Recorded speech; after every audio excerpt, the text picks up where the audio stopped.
In this lesson, we're going to continue to discuss effects.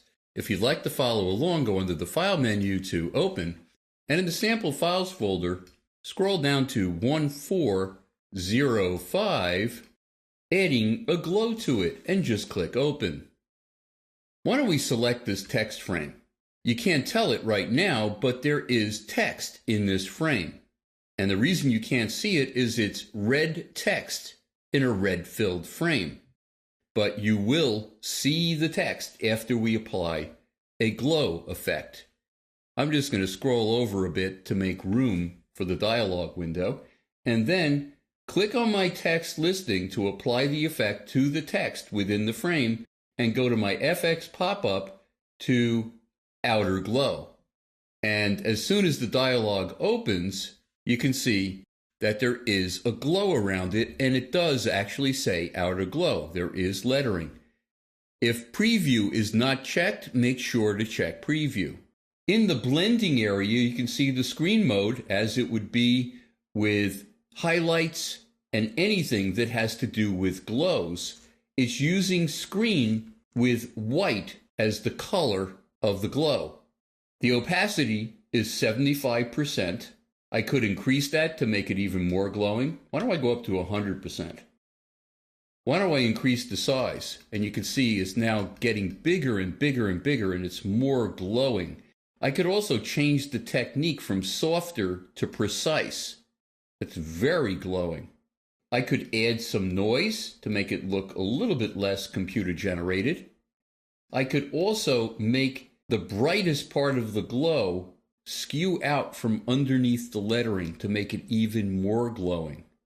That looks pretty good. I'm going to click OK, and I'm going to scroll down to the next page. I'm going to select that text frame. I'm going to click on the text listing. I'm going to hold down the FX pop-up, and I'm going to apply an inner glow to this text. And I remember the first time I saw an inner glow in InDesign, I was really disappointed because I was expecting neon lettering. Well, we'll get to that in just a minute. You can see the blending mode is screen, as it would be with highlights or anything that has to do with glows. I can increase the opacity if I want. There are two different techniques. There's softer and precise. I'm going to go back to softer, and this is the reason it doesn't look like neon lettering. Neon lettering would have its glow in the center. The source of this glow is the edge of the lettering, so why don't we choose center? That's a bit bright.